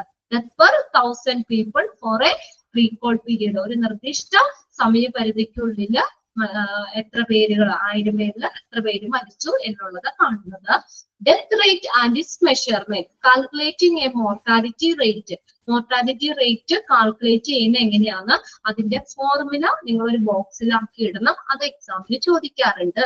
ഫോർമുലാസ് എക്സാമിന് ഉണ്ടാവും കേട്ടോ. ഇനി അടുത്തൊരു ചാപ്റ്ററിൽ ക്വാളിറ്റി മാനേജ്മെന്റ് എന്ന് പറഞ്ഞാൽ കുറെ ഫോർമുലാസ് പഠിക്കാണ്ട്. ഒരു സെക്ഷനിൽ പിന്നെ നിങ്ങൾ ഫോർമുലാസ് മാത്രമേ പഠിക്കേണ്ടതുള്ളൂ, പാരഗ്രാഫ് ഒന്നും അവിടെ പഠിക്കണ്ട.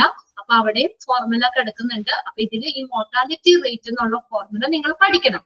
നോക്കിയേ, the mortality rate formula used for the calculation according to the available statistic is. ലഭ്യമായിട്ടുള്ള സ്ഥിതിവിവര കണക്കുകൾ, സ്റ്റാറ്റിസ്റ്റിക് അനുസരിച്ച് നമുക്കൊരു ജനസംഖ്യ, ഒരു പോപ്പുലേഷന്റെ നമുക്ക് കണക്ക് ഒരു ജനസംഖ്യ അല്ലെങ്കിൽ അവിടുത്തെ സ്ഥിതിവിവര കണക്കുകൾ അനുസരിച്ച് കണക്ക് കൂട്ടലുകൾക്കായി കാൽക്കുലേഷന് വേണ്ടിയിട്ട് ഈ മോർട്ടാലിറ്റി റേറ്റ് ഫോർമുല യൂസ് ചെയ്യുന്നു. Mortality rate formula used for the calculation, കണക്ക് കൂട്ടുന്നതിന് വേണ്ടി, according to the available statistic, ലഭ്യമായ വിവരങ്ങൾ അനുസരിച്ച് നമുക്കൊരു കണക്ക് കൂട്ടുന്നതിന് വേണ്ടി, കാൽക്കുലേഷന് വേണ്ടിയിട്ട് മോർട്ടാലിറ്റി റേറ്റ് ഫോർമുല യൂസ് ചെയ്യുന്നു. ഫോർമുല നോക്കി എങ്ങനെ കണ്ടുപിടിക്കണേന്ന്, മോർട്ടാലിറ്റി റേറ്റ് കാണുന്ന ഫോർമുല നമ്പർ ഓഫ് ഡെത്ത്. അതെങ്ങനെയാ, ഒരു ഇയറില് അല്ലെങ്കിൽ ഒരു പ്രത്യേക ടൈമില് ഉണ്ടാകുന്ന number of death.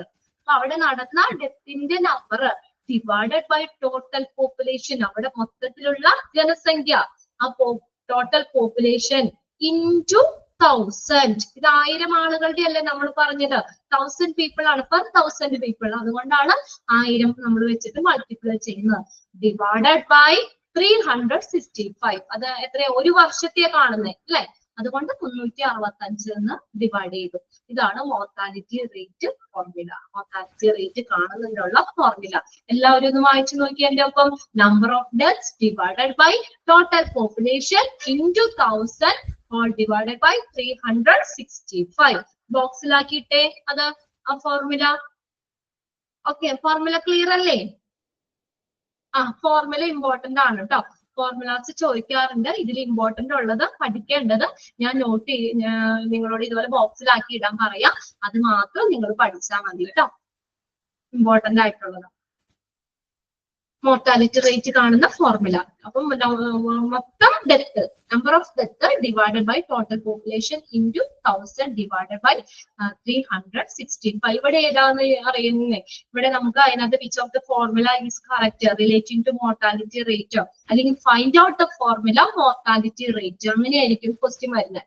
Mortality rate കാണുന്ന ഫോർമുല ഏതാണ്? അപ്പൊ ഓപ്ഷൻസ് ഇതുപോലെ തരും. അപ്പൊ തിരിച്ചൊക്കെ തരും. എന്താണ് number of death into total population into 1000 എന്നാ, അല്ലെങ്കിൽ total population divided by number of death into 1000. അങ്ങനെ നമ്മൾ കൺഫ്യൂസ്ഡ് ആവുന്ന രീതിയിൽ അവര് ഇതിനകത്ത് തന്നെ ന്യൂമറേറ്റർ ഡിനോമിനേറ്ററിലേക്കും ഡിനോമിനേറ്റർ ന്യൂമറേറ്റർ ഒക്കെ ആക്കി ഇൻറ്റു ചെയ്യേണ്ടടുത്ത് ചിലപ്പോൾ ഡിവൈഡ് ചെയ്ത് അങ്ങനെയൊക്കെ ജസ്റ്റ് ഒന്ന് അത് തെറ്റിച്ച് തരും. അത് കറക്റ്റ് ആയിട്ട് പഠിച്ചു വെക്കുക കേട്ടോ. മൊത്തം ഡെത്തുകൾ, നമ്പർ ഓഫ് ഡെത്ത്, അതിന് divided by total population into 1000 ആളുകളുടെ ആയതുകൊണ്ട് ഇൻറ്റു 1000. ഇനി എത്ര, ഒരു വർഷത്തെ അല്ലേ കാണണേ, ഡിവൈഡഡ് ബൈ 365. ക്ലിയർ ആയോ ഫോർമുല? ഓക്കെ, ക്ലിയർ ആണോ? ബോക്സിലിട്ട് വയ്ക്കുക. അടുത്ത് നോക്കിയേ, ഇൻ ഹോസ്പിറ്റൽ. ഇനി ഹോസ്പിറ്റലിലെ പ്രത്യേകം ഇത് ജനറൽ ആയിട്ട് മോർട്ടാലിറ്റി റേറ്റ് കാണുന്ന ഫോർമുലയാണ്. ഇനി ഹോസ്പിറ്റൽ ഇതും കൂടി നിങ്ങൾ പഠിച്ചു വെക്കണം, താഴ്ത്തുള്ളതൊന്നും വേണ്ട. ഇനി ഇതിന്റെ ഹോസ്പിറ്റലിലെ ഗ്രോസ് മോർട്ടാലിറ്റി റേറ്റ് കാണുന്ന ഫോർമുലയും കൂടി നിങ്ങൾ പഠിച്ചു വെക്കണം. അത് നോക്കിയേ, total number of death happen in the hospital in a period. കണ്ടോ, ടോട്ടൽ നമ്പർ ഓഫ് ഡെത്ത് എവിടെയാ? ഹോസ്പിറ്റലിൽ ഉണ്ടാവുന്ന ഒരു പ്രത്യേക പീരീഡില്, ഒരു പ്രത്യേക സമയപരിധിക്കുള്ളിൽ ഹോസ്പിറ്റലിൽ ഉണ്ടാവുന്ന ടോട്ടൽ നമ്പർ ഓഫ് ഡെത്ത്, അതിനെ എന്ത് ചെയ്യണം, divided by total number of death discharges during that period. Discharges എന്ന് പറഞ്ഞാൽ മോചിപ്പിക്കുക, അതായത് നമ്മൾ എക്സ്പെക്ടഡ് ഡെത്ത് ആണ് ഉദ്ദേശിക്കുന്നത് കേട്ടോ. Total number of death discharges during that period, നമ്മൾ ഡെത്ത് പ്രതീക്ഷിക്കുന്ന രോഗികളില്ലേ, അത് അങ്ങനെയുള്ളതിന്റെ എണ്ണം കൊണ്ട് ഡിവൈഡ് ചെയ്യുക ഇൻറ്റു 1000. ഈ ഒരു ഫോർമുലയും കൂടി നിങ്ങൾ ബോക്സിലിട്ട് വെക്കുക. ഈ സെക്ഷനിൽ ഈ രണ്ട് ഫോർമുല മാത്രം പഠിച്ചാൽ മതി. Okay, total number of death discharges during that period into 100. Note എന്ന് പറഞ്ഞ് തന്നിട്ടുണ്ട്. ഓൾ ദ ഡെത്ത് എന്ന് പറഞ്ഞ ഏതാ വരുന്നത്? That include death in emergency and ICU. Emergency ICUയിൽ സംഭവിച്ച മരണങ്ങളും കൂടി അതിനകത്ത് ഉൾപ്പെടുന്നു. ഓൾ ഡെത്തില് മസ്റ്റ് ബി കൗണ്ടഡ്, അത് നമുക്ക് കൗണ്ട് ചെയ്യും. പിന്നെ denominator is all type of discharges must be taken into account. എല്ലാ തരത്തിലുള്ള ഡിസ്ചാർജുകളും ഇതിനകത്ത് ഏത് ഡിനോമിനേറ്ററിൽ കണക്കാക്കുന്നു എന്നുള്ളത്. അത് വേണ്ട, നിങ്ങൾ ആ ഫോർമുല മാത്രം നോക്കിയാൽ മതി. ന്യൂമറേറ്ററും ഡിനോമിനേറ്ററും അറിയാലോ. ടോപ്പിലുള്ളത് ഫ്രാക്ഷൻ നമ്മൾ ഇത് 1/2 ഏതാ ന്യൂമറേറ്റർ മുകളിൽ കിടക്കുന്നത്? 1 ന്യൂമറേറ്റർ, 2 ഡിനോമിനേറ്റർ, 3/4 3 ന്യൂമറേറ്റർ, 4 ഡിനോമിനേറ്റർ. അറിയാലോ, ന്യൂമറേറ്റർ എന്ന് പറഞ്ഞാൽ മുകളിൽ കിടക്കുന്നത്, ഡിനോമിനേറ്റർ താഴെ എഴുതുന്നത് നമ്മൾ. ഓക്കെ, ഇപ്പൊ ഗ്രോസ് മോർട്ടാലിറ്റി റേറ്റ് കാണുന്ന ഫോർമുലയും കൂടി ബ്രാക്കറ്റിലിട്ട് അത് ബോക്സിലിട്ട് വയ്ക്കുക. അതിൽ നിന്ന് 2 എണ്ണം പഠിച്ചാൽ മതി. ഇനി എന്റെ താഴെ എന്റെ വേറെ എല്ലാം കൂടി പഠിച്ച് കൺഫ്യൂസ്ഡ് ആവണ്ട. പിന്നെ അടുത്ത നെറ്റ് മോർട്ടാലിറ്റി റേറ്റ് ആണ്. അതെങ്ങനെ കാണുന്ന ഫോർമുല ജസ്റ്റ് ഞാൻ വായിക്കുന്നേ ഉള്ളൂ. Total number of death that occurred after 48 hours of the admission of the patient. അവിടെ എന്താ പറഞ്ഞേക്കുന്നത്? നമ്മൾ അഡ്മിറ്റ് ആയിട്ട്, അതായത് നോക്കിയേ, total number of death that occurred after 48 hours of the admission of the patient. അതായത് ഡിസ്ചാർജ് ചെയ്ത് 48 മണിക്കൂറിനുള്ളിൽ സംഭവിക്കുന്ന മരണം. Death occurring within 48 hours of the discharges. അതാണ് ന്യൂമറേറ്ററിൽ വരുന്നത്. ഡിസ്ചാർജ് ചെയ്ത് 48 മണിക്കൂറിനുള്ളിൽ സംഭവിക്കുന്ന മരണം. അത് divided by total number of death discharges death and discharges during that period. അപ്പൊ 48 hours സംഭവിക്കുന്ന death divided by total number of death and discharges, death മരിച്ചതും ഡിസ്ചാർജ് ചെയ്തതും. അപ്പൊ അങ്ങനെയുള്ള മൊത്തത്തിലും ടോട്ടൽ നമ്പർ ഇൻറ്റു 100 ചെയ്യുക. ഓക്കെ, അതാണ് നെറ്റ് മോർട്ടാലിറ്റി റേറ്റ് കാണുന്നതിനുള്ള formula. Note തന്നിട്ടുണ്ട്. Death occurring within 48 hours of discharge must also be recognized in numerator. Numerator reckons എന്ന് വെച്ചാൽ recognized ന്യൂമറേറ്റർ അത് കണക്കാക്കുന്നു എന്നുള്ളത്. ഡിസ്ചാർജ് ചെയ്ത് 48 സംഭവിക്കുന്ന മരണവും അതിനകത്ത് ഉൾപ്പെടുന്നു എന്നുള്ളത്. ഓക്കെ,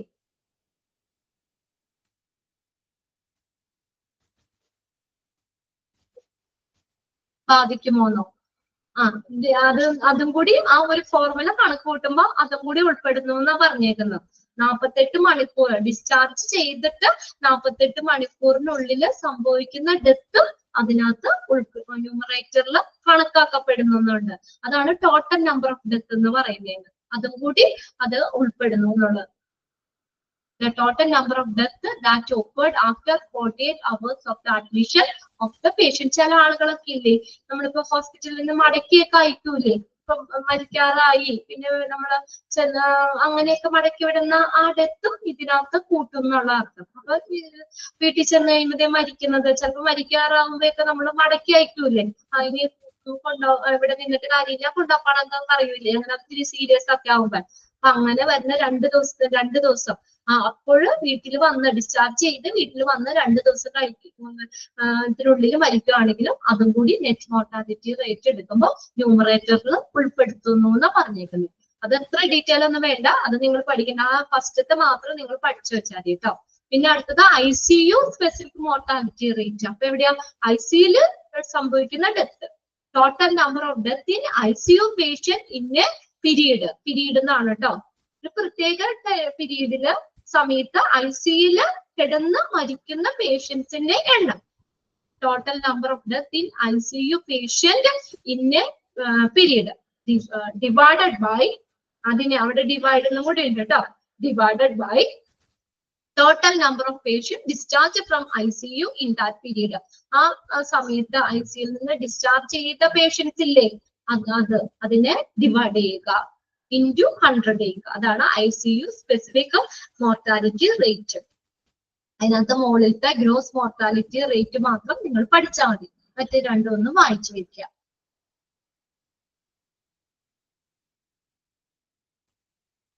ഇനി അടുത്ത് നോക്കി, നോട്ടായിട്ട് ഇവിടെ പറഞ്ഞിട്ടുണ്ട്, on similar lines the condition specific or specifically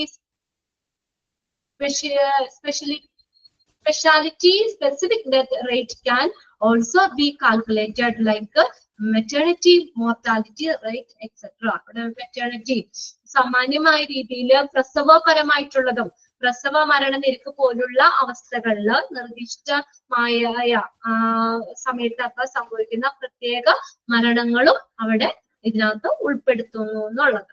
അതിനകത്ത് ഗ്രോസ് മോർട്ടാലിറ്റി റേറ്റ് എന്നുള്ളതും മോർട്ടാലിറ്റി റേറ്റും അത് രണ്ട് ബോക്സിലാക്കി ഇടുക. അത് രണ്ടും നിങ്ങൾ എക്സാമിന് വേണ്ടിയിട്ട് അത് രണ്ടും പഠിച്ചാൽ മതി.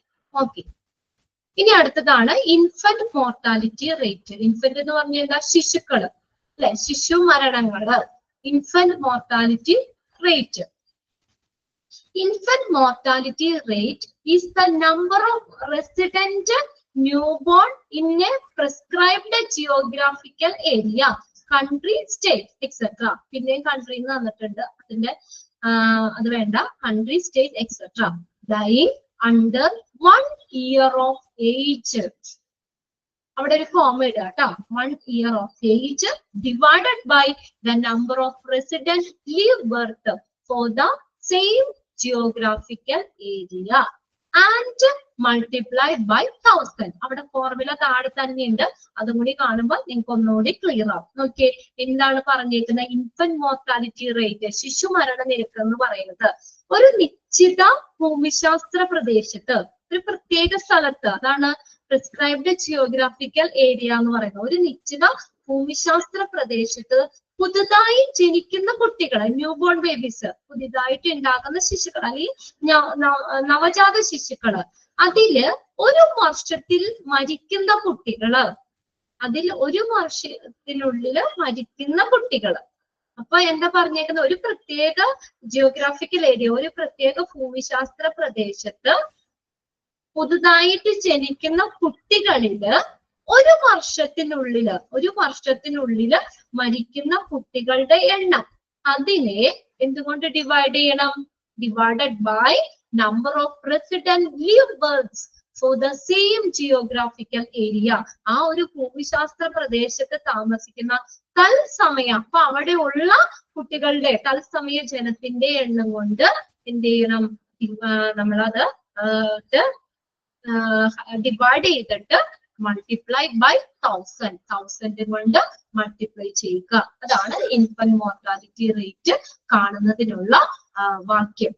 Okay, the infant mortality rate is the number of resident newborn in prescribed geographical area. നിങ്ങൾക്ക് മനസ്സിലായോ, ഒരു പ്രത്യേക ഭൂമിശാസ്ത്ര പ്രദേശത്ത് ജനിക്കുന്ന നവജാത ശിശുക്കളില് അല്ലെങ്കിൽ ഉണ്ടാകുന്ന ന്യൂബോൺ ബേബീസ് കുട്ടികളില്, അവരില് ഒരു വർഷത്തിനുള്ളിൽ മരിക്കുന്ന കുട്ടികൾ, അവരുടെ എണ്ണം എന്തുകൊണ്ട് ഡിവൈഡ് ചെയ്യണം, ആ ഒരു സമയത്തുള്ള ജനങ്ങള്, ഭൂമിശാസ്ത്ര പ്രദേശത്ത് താമസിക്കുന്ന ആ അവിടുത്തെ ആളുകളുടെ എണ്ണം കൊണ്ട് ഡിവൈഡ് ചെയ്യുക. അവിടുത്തെ തത്സമയ ജനത്തിന്റെ എണ്ണം കൊണ്ട്, അതാണ് resident live birth for the same geographical. അപ്പൊ അവിടെ ഉള്ള ജീവനുള്ള അതിൽ ജീവിച്ചിരിക്കുന്നവരുടെ എണ്ണം കൊണ്ട് ഡിവൈഡ് ചെയ്തിട്ട് അതിന് 1000 കൊണ്ട് മൾട്ടിപ്ലൈ ചെയ്യുക. ആ ഫോർമുലാസിലേക്ക് ഒന്ന് വന്നേ നിങ്ങള്. താഴെ number of resident infant death, അവിടെ ഡിവൈഡഡ് ബൈ എന്നുള്ളത് വെട്ടിക്കളയാട്ടോ, അവിടെയല്ല വന്നേക്കുന്നത്, അത് നിങ്ങളുടെ പ്രിന്ററിന്റെ പ്രശ്നമാണ്. Number of resident infant divided by, അവിടെയാണ് ഡിവൈഡ് ചെയ്യേണ്ടത്, divided by number of resident live birth into 1000. ഇവിടെ എന്താ പറഞ്ഞേക്കുന്നത്? അപ്പൊ ഫസ്റ്റ് പറഞ്ഞേക്കുന്നത് number of resident infant death എന്ന് വെച്ചാൽ അവിടെയുള്ള ശിശു മരണങ്ങളുടെ എണ്ണം. റെസിഡന്റ് അവിടെ താമസമുള്ള അല്ലെങ്കിൽ ആ പ്രദേശത്തുള്ള ഒരു വർഷത്തിനുള്ളില് മരിച്ച ആ ശിശുക്കളുടെ എണ്ണം. ഇതാണ് നമ്പർ ഓഫ് റെസിഡന്റ് ഇൻഫന്റ്, താമസ ശിശുക്കളുടെ എണ്ണം ഡിവൈഡഡ് ബൈ എന്താണ് number of resident live birth, അവിടെ താമസിക്കുന്ന തത്സമയം ജനിച്ച കുട്ടികളുടെ എണ്ണം അല്ലെങ്കിൽ അവിടെയുള്ള ഇപ്പൊ നിലവിലുള്ളവരുടെ ആ എണ്ണം. അതുകൊണ്ട് ഡിവൈഡ് ചെയ്യുക, ഇൻറ്റു 1000 ചെയ്യുക. ആ ഒരു ഇതും ബ്രാക്കറ്റിലാക്കിയിട്ട് ഇൻഫന്റ് മോർട്ടാലിറ്റി റേറ്റ് കാണുന്ന equation number of resident infant death divided by, correct ചെയ്തോ? അത് കറക്റ്റ് ചെയ്തോ? ആ പ്രിന്ററില് ആ ഫോർമുല ഒന്ന് കറക്റ്റ് ചെയ്യട്ടോ. Number of resident infant death divided by number of resident live birth into 1000. ഇവിടെ കുറച്ച് എക്സാമ്പിൾ ആണ്, എക്സാമ്പിൾ ഒന്നും പഠിക്കണ്ട, അതിന്റെ ഫോർമുല മാത്രം പഠിച്ചാൽ മതി. ഇവിടെ തന്നേക്കുന്നത് നോക്കി, 1300 infant death in 2008 among state residents. അവിടെ നോക്കിയേ 2008 സംസ്ഥാന നിവാസികൾക്കിടയിൽ 2008 1300 ഇൻഫന്റ് ഡെത്ത് ഉണ്ടായി. അതിന്റെ ബ്രത്ത് എത്രയാ? 1,50,000. അപ്പൊ അതിനെ നമ്മൾ എങ്ങനെയാണ് ഈ ഇൻഫന്റ് മോർട്ടാലിറ്റി റേറ്റ് കണ്ടത്? അത് മൊത്തം ആ മരിച്ച കുട്ടികളുടെ 1300 ഡിവൈഡഡ് ബൈ 1,50,000 അല്ലെ കൊണ്ട് നമ്മൾ എന്ത് ചെയ്യണം? 1,300 ഡിവൈഡഡ് ബൈ 1,15,000 into 100. അത് ചെയ്യുമ്പോൾ എത്രയാ? 8.7 ആണ് ഇൻഫന്റ് ഡെത്ത് പെർ എത്രയാ? 1000 ലൈവ് ബർത്തുകളുടെ 1000 ആളുകളിൽ നമ്മൾ 8.7 എന്നുള്ളതാണ് കിട്ടുന്നത്. ഓക്കെ, ഇൻഫന്റ് ആണ് അവിടെ ലീവ് ബർത്ത് എന്ന് പറഞ്ഞാൽ അപ്പൊ ഉള്ള കുട്ടികളുടെ മൊത്തം നമ്മള് ഒരു വർഷത്തിനുള്ളിൽ ഉള്ള കുട്ടികൾ എന്നുള്ളത് തന്നെയാട്ടോ. ജനസംഖ്യ എന്ന് പറഞ്ഞത് കുട്ടികൾ തന്നെയാണ്, ലീവ് ബർത്ത് എന്നല്ല പറഞ്ഞിരിക്കുന്നത്. അപ്പൊ ഇപ്പൊ അവിടെ എന്താ 1000 കുട്ടികൾ ഉണ്ടായി, ഒരു വർഷത്തിൽ 1000 കുട്ടികൾ ഉണ്ടായി. അതിലൊരു 100 പേര് മരിച്ചു എന്ന് വിചാരിക്കും. 1000 കുട്ടികളിൽ 100 പേര് മരിച്ചു. അപ്പൊ എത്ര? 100 ഡിവൈഡഡ് ബൈ 1000 അല്ല വന്നത് മൊത്തം. അപ്പൊ മൊത്തമുള്ള കുട്ടികളും പിന്നെ നമ്മൾ അതിൽ മരിച്ചത്, അത് രണ്ടും നമ്മൾ നോക്കുന്നത്. കുട്ടികളുടെ എണ്ണം തന്നെ പറഞ്ഞാൽ മതി. റെസിഡന്റ് ലീവ് ബർത്ത് ആണ് അപ്പൊ നിലവിലുള്ളത്. ഓക്കെ, അതിൽ മരിച്ച ആളുകൾ നോക്കാം. ഇൻറ്റു 1000 അതെ. ഓക്കെ, കറക്റ്റ് ആണ്. അപ്പൊ അതാണ് അതിന്റെ എക്സാമ്പിൾ ഒന്നും നോക്കണ്ട, അത് ജസ്റ്റ് എക്സാമ്പിൾ തന്നുള്ളൂ. അവിടെ 8.7 ഇൻഫന്റ് ഡെത്ത് എന്ന് കിട്ടി. പെർ എത്രയാ? 1000 വെച്ചിട്ടാണ്. അതുകൊണ്ടാണ് ഇൻറ്റു 1000 കൊണ്ട് നമ്മൾ ചെയ്യുന്നത്. ഇനി അടുത്ത ഇൻ ഹോസ്പിറ്റൽ. ഹോസ്പിറ്റൽ നോക്കിയേ, അതിലെ മോളിലത്തെ ഇക്വേഷൻ മാത്രം പഠിച്ചാൽ മതി കേട്ടോ. ഇനി ഹോസ്പിറ്റൽ ഇൻഫന്റ് മോർട്ടാലിറ്റി റേറ്റ് ഇപ്പോൾ total number of infant death at hospital in a period. അപ്പൊ അവിടെ ഏതാ? ഹോസ്പിറ്റലിലുള്ളത്, ഹോസ്പിറ്റലിൽ സംഭവിച്ചത്. Total number of infant death at hospital in a period divided by total number of infant discharges and death during that period. Discharge ചെയ്തതും death സംഭവിച്ചതും അതിന്റെ total number ആ ഒരു പീരീഡിലുള്ളത് അതുകൊണ്ട് ഡിവൈഡ് ചെയ്തിട്ട് ഇൻറ്റു 100 ചെയ്യും. ഓക്കെ, അതിൽ ആ ഫസ്റ്റത്തെ ഇക്വേഷൻ മാത്രം നിങ്ങൾ പഠിച്ചു വെച്ചാൽ മതി കേട്ടോ. ഓക്കെ അല്ലേ? ഇനി അടുത്തത് ഒരു ചെറിയൊരു ടോപ്പിക്കാണ്, ഒന്ന് സ്റ്റാർട്ട് ചെയ്തിടാം. നിങ്ങൾ കറക്റ്റ് ആയിട്ട് അത് നോട്ട് ചെയ്തെടുക്കണം കേട്ടോ. അടുത്ത് നോക്കിയേ, prevalence of A disease. Prevalence എന്ന് പറഞ്ഞാൽ എന്താണ്? രോഗവ്യാപനാണ്. ഡിസീസ് വ്യാപിക്കില്ലേ, സ്പ്രെഡ് ചെയ്യില്ലേ? കൊറോണയൊക്കെ നമുക്ക് വന്നില്ലേ, ഒരാളിൽ നിന്ന് എത്ര പെട്ടെന്ന് അത് നമ്മൾ ഡിസീസ് സ്പ്രെഡ് ചെയ്തത്. അപ്പൊ ആ ഡിസീസിന്റെ സ്പ്രെഡ് ചെയ്യുന്നത് ആ പ്രീവാലൻസ് റേറ്റ്, വ്യാപന നിരക്ക് നോക്കിക്കഴിഞ്ഞാൽ നമുക്ക് എത്രത്തോളം ആ ഡിസീസിന്റെ ഡെപ്ത് എത്രത്തോളം ഉണ്ട്, എത്ര ആളുകൾക്ക് ഉണ്ട്, ആ ഒരു വ്യാപ്തി നമുക്ക് മെഷർ ചെയ്യാൻ പറ്റും. പ്രീവാലൻസ് ഓഫ് ഡിസീസ്, ആ രോഗവ്യാപനം. പ്രീവാലൻസ് എന്ന് പറഞ്ഞാൽ രോഗവ്യാപനം എന്നാ പറയുന്നത്. ഇവിടെ നോക്കിയേ, ഫസ്റ്റ് ലൈൻ നോക്കിയേ, prevalence referred to as prevalence rate is the എന്താ പറഞ്ഞേക്കുന്നത്? പ്രീവാലൻസ് റേറ്റ് എന്നുള്ളതാണ് പ്രീവാലൻസ് പറയുന്നത്. Is the proportion of person in a population who are affected with a particular disease or attribute. Attribute എന്ന് വെച്ചാൽ ഒരു അവസ്ഥ, ഒരു പ്രത്യേക രോഗം കാരണോ അല്ലെങ്കിൽ ഒരു പ്രത്യേക അവസ്ഥയോ മൂലം നമുക്ക് അഫക്ട് ചെയ്ത disease വന്നവര് at a specific point in time or over a specific period. ഇത്രയേ ഉള്ളൂ. ഒരു പ്രത്യേക സമയത്ത്, ഒരു നിശ്ചിത സമയത്ത് അല്ലെങ്കിൽ ഒരു നിശ്ചിത കാലയളവില് ഒരു പ്രത്യേക രോഗമോ അല്ലെങ്കിൽ എന്തെങ്കിലും സ്വഭാവമോ എന്തെങ്കിലും ഒരു അവസ്ഥ മൂലമൊക്കെ ബാധിച്ച് ഒരു ജനസംഖ്യയിലെ വ്യക്തികളുടെ ഒരു ആകെ അനുപാതം, പ്രപ്പോർഷൻ, അതിനെയാണ് നമ്മൾ എന്തെന്ന് പറയുന്നത് വ്യാപന നിരക്ക് അല്ലെങ്കിൽ പ്രിവാലൻസ് റേറ്റ് എന്ന് പറയുന്നത്.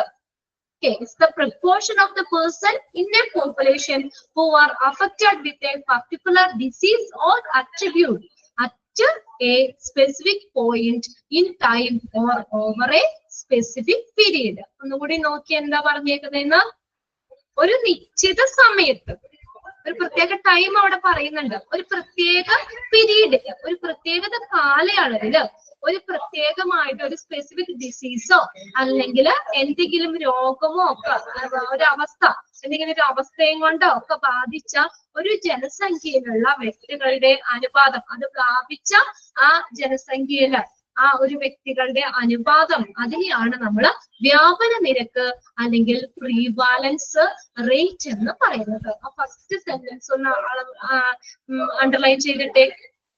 ഡാഷ് ഈസ് ദ പ്രപ്പോർഷൻ അങ്ങനെ ചോദിക്കാം കേട്ടോ. അതെന്നാ ഫസ്റ്റ് ലൈന് ഒന്ന് അണ്ടർലൈൻ ചെയ്തത്.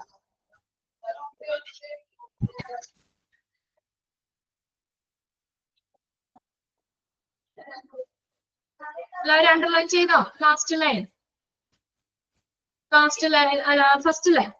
ഫസ്റ്റ് ലൈൻ അല്ലേ നമ്മൾ പറഞ്ഞ എന്താണ്? അപ്പൊ അവിടെ ഡാഷ് ഇട്ട് ചോദിക്കാം കേട്ടോ. അത് പ്രീവാലൻസ് റേറ്റ് ആണ്.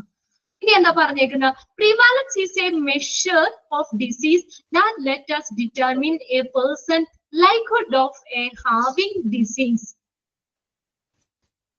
എന്താ പറഞ്ഞേക്കുന്നത്? ഒരു വ്യക്തിയുടെ രോഗം നമുക്ക് നിർണയിക്കാൻ നമ്മെ അനുവദിക്കുന്ന രോഗത്തിന്റെ അളവ്, എത്രത്തോളം ആ ഒരു ഡിസീസിന്റെ വ്യാപ്തി ഉണ്ട് എന്ന് അളക്കാൻ പറ്റുന്ന ഒരു രോഗത്തിന്റെ ആ ഒരു അളവാണ്.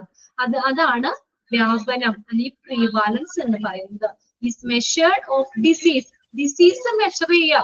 നമ്മൾ രോഗം നമ്മൾ അത് അളക്കുകയാണ്. എത്രത്തോളം ആ വ്യാപന ശക്തി അനുസരിച്ച് രോഗത്തിന്റെ ഇത് അറിയാലോ.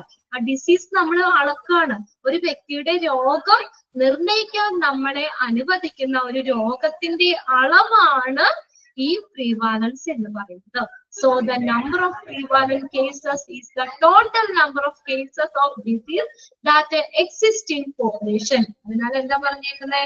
അതുകൊണ്ട് തന്നെ നമ്മള് ഈ ഒരു പ്രത്യേക സമയത്തോ അല്ലെങ്കിൽ ഒരു രോഗാവസ്ഥയുള്ള ആളുകളുടെ എണ്ണം അത് നമ്മുടെ അത് എക്സാമിൻ ചെയ്ത നമ്മളെ വ്യക്തികളുടെ എണ്ണം കൊണ്ട് ഹരിക്കുന്നതാണ് പ്രീവാലൻസ് പറഞ്ഞത്. അത് ലാസ്റ്റ് തന്നേക്കുന്നത്.